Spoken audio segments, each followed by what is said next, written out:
Hello everyone. Our group topic is development of low-cost earthquake-resistant house in Indonesia. The project focuses on reducing the seismic impact on traditional Indonesia wooden structures, particularly on sliding movements. It is completely computer-based software modeling. Two forms of technologies, springs on the base and braces on the structures, are investigated in the model to see what the optimal settings for each option, as well as which option performs better overall. The versatility of this technology is also researched and discussed as the project also seeks to widely apply this technology to general structures. The objectives of our project is to investigate the effectiveness of spring structures and bracing structures to reduce seismic impact on traditional Indonesia wooden structures using space gas modeling. Also, to find out the better solution between the two or the combination of them. And the last, to discuss the versatility of the solution and its application to general structures. The main challenge we met was due to the coronavirus lockdown. We had to work at home and no longer use the university laboratory shaking table, which means we cannot simulate the performance of Indonesia traditional building during the earthquake in a real experiment. Therefore, we had to choose Plan B, give up the timber mode that has been built and run the modeling software on the computer to analyze the seismic force. But at the same time, the following problem is that we lack the relevant software technology for simulating seismic force analysis, and we have to turn to our supervisor for help. Here, Alisa has given us a lot of help, enabling us to successfully start the simulation experiment. The experiment plan considers the possible of earthquake resistance for Indonesia building from the bracing structure and the rubber seismic isolator, those two measurements, top bracing, house room bracing, and basement bracing cases.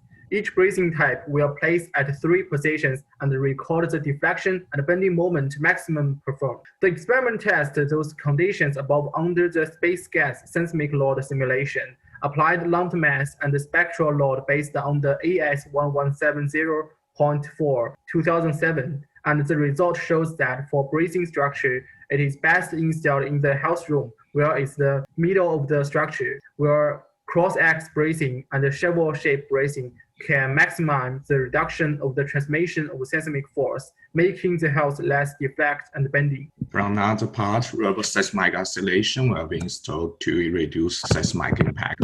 Here is the component of isolation.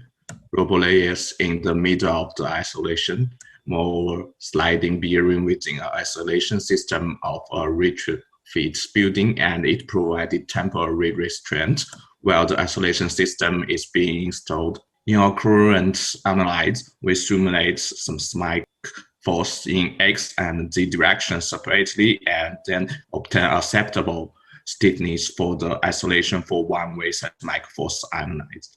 However, due to translation, torsion, coping, vibration, in our next step, we will consider obtain results by analyzing bidirectional earthquake impacts. In this project, there are 4 innovations and contributes which attributes to this research. First one, by using some effective damping system. In this project, the method is bracing and spring to improve earthquake resistant deformability of temple building. Second one, simulating different types of rubber seismic isolation by assuming different stiffness and node restraint in X or Z direction. After that, by utilizing FEA analysis software without ignore translation, torsion, coupling, vibration to obtain results of the structure with sliding support to bidirectional earthquake ground motion. Finally, based on an initial simulation model, choose the most suitable seismic system for this project. So here are some questions that we thought the audience might be interested to ask. The first question is that, is there any limitation or difficulty that our group comfort during the modeling?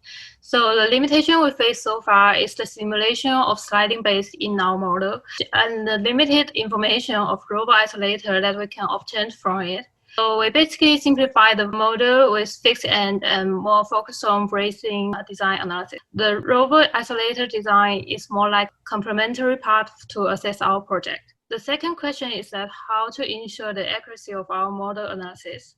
We realized that there's not much software that can properly perform the seismic analysis to build a model in different software test the performance. Then after several tries, we ensure that the space gas is the best one we found so far to simulate the seismic dynamic analysis.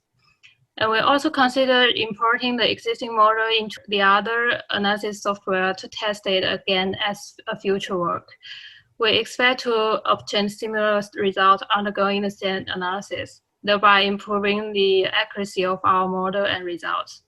So the third question is, what's the next step that our group plan to do to complete our project? As we mentioned in our methodology, we plan to do the detailed dynamic analysis of bracing design with combination load, and we'll do more theoretical analysis for isolator design. And we'll do the MC analysis with different criteria, such as the material cost, construction technology, and construction period to implement our bracing and isolator design. Thank you for watching.